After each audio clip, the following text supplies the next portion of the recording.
अच्छा, बड़े ही हसास किस्म दा मौजू है, इस ते मैं गल ते नहीं करना चाहता, लेकिन फिर मैं वो दिन टिकटॉक स्क्रॉल कर के ते हर पासे सोशल मीडिया ते आई कल इो वीडियो चल रही हैं। सरकार वीडियो पता की ना, ਤੁਹਾਡੇ ਬੱਚੇ ਨਿੱਕੇ ਵੱਡੇ ਸਵਿਮਿੰਗ ਪੂਲ ਤੇ ਜਾਂਦੇ ਨੇ ਤੇ ਫਿਰ ਅੱਗੋਂ ਅਸੀਂ ਮਤਲਬ ਔਰਤ ਦੇ ਲਿਬਾਸ ਤੇ ਗੱਲ ਕਰਦੇ ਹਾਂ ਕਿ ਉਹ ਛੋਟਾ ਨਹੀਂ ਪਾਉਣਾ ਚਾਹੀਦਾ, ਇੰਜ ਨਹੀਂ ਹੋਣਾ ਚਾਹੀਦਾ, ਇੰਜ ਨਹੀਂ ਹੋਣਾ ਚਾਹੀਦਾ। ਫਿਰ ਸਾਨੂੰ ਮਰਦਾਂ ਨੂੰ ਆਪੇ ਨੂੰ ਪਤਾ ਕੋ ਨਹੀਂ ਲੱਗਦਾ ਬਸ ਅਸੀਂ ਕਿਸ ਕਿਸਮ ਦਾ ਲਿਬਾਸ ਉਸ ਟਾਈਮ ਇਸਤੇਮਾਲ ਕਰਦੇ ਹਾਂ ਜਿਸ ਟਾਈਮ ਅਸੀਂ ਸਵਿਮਿੰਗ ਪੂਲ ਤੇ ਜਾਂਦੇ ਹਾਂ। ਸ਼ਲਵਾਰ ਕਮੀਜ਼ ਪਾਈ ਹੁੰਦੀ ਹੈ ਤੇ ਫਿਰ ਜਿਸ ਜਿਸਮ ਨਾਲ ਚੰਬੜ ਪੈਂਦਾ ਹੈ, ਫਿਰ ਉਹਦੀਆਂ ਵੀਡੀਓ ਬਣਾ ਕੇ ਅਪਲੋਡ ਕਰਨਾ।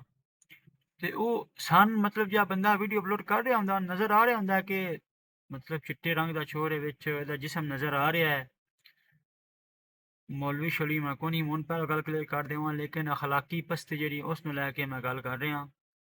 ਸਾਨੂੰ ਪਤਾ ਹੁੰਦਾ, ਉਸ ਬੰਦੇ ਨੂੰ ਪਤਾ ਹੈ ਕਿ ਇੱਕ ਬੰਦੇ ਦਾ ਜਿਸਮ ਨਜ਼ਰ ਆ ਰਿਹਾ ਹੈ, ਇਹ ਪ੍ਰਾਈਵੇਟ ਅਜ਼ਾਨ ਨਜ਼ਰ ਨਹੀਂ ਹੋਣੇ ਚਾਹੀਦੇ, ਲੇਕਿਨ ਉਹ ਉਸ ਵੀਡੀਓ ਨੂੰ ਅਪਲੋਡ ਕਰਦਾ ਹੈ ਕਿਉਂਕਿ ਉਹਨੂੰ ਪਤਾ ਹੈ ਇੱਥੇ ਟਾਪ ਬਾਟਮ ਵਾਲੇ ਹਨ, ਇੱਥੇ ਕੌਮੇ ਲੂਤ ਵਾਲੇ ਹਨ, ਇੱਥੇ ਠਰਕੀ ਹਨ, ਉਹਨਾਂ ਵੀਡੀਓ ਵੇਖਣੀ ਹੈ ਤੇ ਮੇਰੀ ਵੀਡੀਓ ਤੇ ਵਿਊਜ਼ ਆਉਣ ਲੱਗ ਪਣੇ। ਜਿਹੜਾ ਇਹ ਨਾ ਮੁੰਡਿਆਂ ਦਾ ਠਰਕ है, भावें क्रिकेट है भावें वालीबॉल है, जितनियां भी खेडां ना, हर गेम अंदर बदरजा आतम पाया जाता है। तो इस वास्ते कोई कैद नहीं कि बंदा जेड़ा है वो बच्चा होवे या 10 साल होवे 15 साल दा होवे या गैर शादीशुदा होवे सफो ठरक करदा है। ये मर्द हजरात जेड़े ना दो दो शादियां करके भी बच्चों के ठरक तो बाज नहीं होंदे।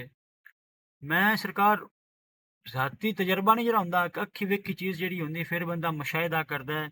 ये मैं उस नाल गल कर रहा, मैं हर बंदे दे मुतल्लक गल नहीं कर रहा कि हर मर्द ही हो जांदा है। जिवें हर औरत गलत नहीं होंदी, इवें हर मर्द गलत नहीं है, लेकिन मेजोरिटी विच ਤੁਸੀਂ ਕਰ ਲਓ 50-55% ਇਹੋ ਜਿਹੇ ਮਾਮਲਾਤ ਅਕਸਰ ਪਾਏ ਜਾਂਦੇ ਨੇ, ਠੀਕ ਹੈ। ਤੇ ਫਿਰ ਕਿਸੇ ਕੌਮ ਜਾਂ ਜ਼ਾਤ ਨਾਲ ਖਾਸ ਵੀ ਨਹੀਂ ਕਿ ਪਠਾਨ ਹੈ, ਪੰਜਾਬੀ ਹੈ, ਸਿੰਧੀ ਹੈ, ਪਸ਼ਤੂਨ ਹੈ, ਤੇ ਉਹ ਠਰਕ ਕਰਦੇ ਨੇ। ਇਹ ਕੋਈ ਵੀ ਬੰਦਾ ਹੈ, ਠਰਕ ਕਿਸੇ ਬੰਦੇ ਅੰਦਰ ਹੀ ਹੋ ਸਕਦਾ ਹੈ। ਤੇ ਮੇਰੀ ਗੁਜ਼ਾਰਿਸ਼ ਉਹਨਾਂ ਵਾਲਦੈਨ ਅੱਗੇ ਜਿਹੜੇ ਆਪਣੇ ਬੱਚਿਆਂ ਨੂੰ ਸਵਿਮਿੰਗ ਪੂਲ ਤੇ ਭੇਜ ਦਿੰਦੇ ਨੇ, ਟੀਨ ਏਜ ਨੂੰ 10-12 ਸਾਲ 14-15 ਸਾਲ ਉਮਰ ਇਹਨਾਂ ਬੱਚਿਆਂ ਦੀ ਦਾੜੀ ਮੁੱਛ ਕੋਨੀ ਮਸਾਂ ਤੱਕ ਨਹੀਂ ਪੁੱਟੀਆਂ, ਉਹਨਾਂ ਵਾਸਤੇ ਮੇਰੀ ਇਹ ਗੁਜ਼ਾਰਿਸ਼ ਹੈ ਕਿ ਮਿਹਰਬਾਨੀ ਕਰਕੇ ਆਪਣੇ ਆ ਬੱਚਿਆਂ ਨੂੰ ਸਵਿਮਿੰਗ ਪੂਲ ਵਾਲਾ ਸ਼ੌਕ ਨਾ ਪੂਰਾ ਕਰਨ ਦਿਓ। ਅਗਰ ਉਹ ਜਾਣਾ ਚਾਹੁੰਦੇ ਨੇ ਤੇ ਪਿਆਰ ਨਾਲ ਸਮਝਾਓ, ਉਹਨਾਂ ਨੂੰ ਤਰਬੀਅਤ ਦਿਓ ਇਸ ਮੁਤਲਕ ਕਿ ਬੱਚੇ ਇਹ ਚੀਜ਼ ਗਲਤ ਹੈ, ਇੰਜ ਨਹੀਂ ਕਰਨਾ ਚਾਹੀਦਾ। ਬਾਕੀ ਸਵਿਮਿੰਗ ਪੂਲ ਵਾਲੇ ਜਿਹਨਾਂ ਦਾ ਕਾਰੋਬਾਰ ਹੈ, ਲੇਕਿਨ ਉਹਨਾਂ ਕੋਲ ਇੱਕ ਪੈਟਰਨ ਹੋਣਾ ਚਾਹੀਦਾ ਕਿ ਸਾਡੇ ਕੋਲ ਬੰਦਾ ਆਵੇ ਉਹ ਇਸ ਕਿਸਮ ਦਾ ਲਿਬਾਸ ਇਸਤੇਮਾਲ ਨਾ ਕਰੇ। ਉਹਨਾਂ ਕੋਲ ਆਪਣੇ ਕੋਈ ਸਵਿਮਿੰਗ ਟਰੈਕ ਰੱਖ ਲੈਣ ਜਾਂ ਕੋਈ ਸ਼ਰਤ ਹੋਵੇ ਜਾਂ ਪਾਬੰਦੀ ਲਾ ਦੇਣ ਕਿ ਭਾਈ ਕਮੀਜ਼ ਨਹੀਂ ਲਾਉਣੀ, ਬੁਨੈਨ ਪਾਉਣੀ ਹੈ, ਜਾਂ ਕੋਈ ਇਹ ਜਿਹਾ ਕੱਪੜਾ ਨਹੀਂ ਪਾਉਣਾ ਜਿਹੜਾ ਜਿਸਮ ਨਾਲ ਚੰਬੜਦਾ ਹੋਵੇ। ਲੇਕਿਨ ਉਹਨਾਂ ਦਾ ਕਾਰੋਬਾਰ ਹੈ, ਉਹ ਖੈਰੀ ਦਾ ਕੰਮ ਕਿਉਂ ਕਰ ਸਕਣਗੇ?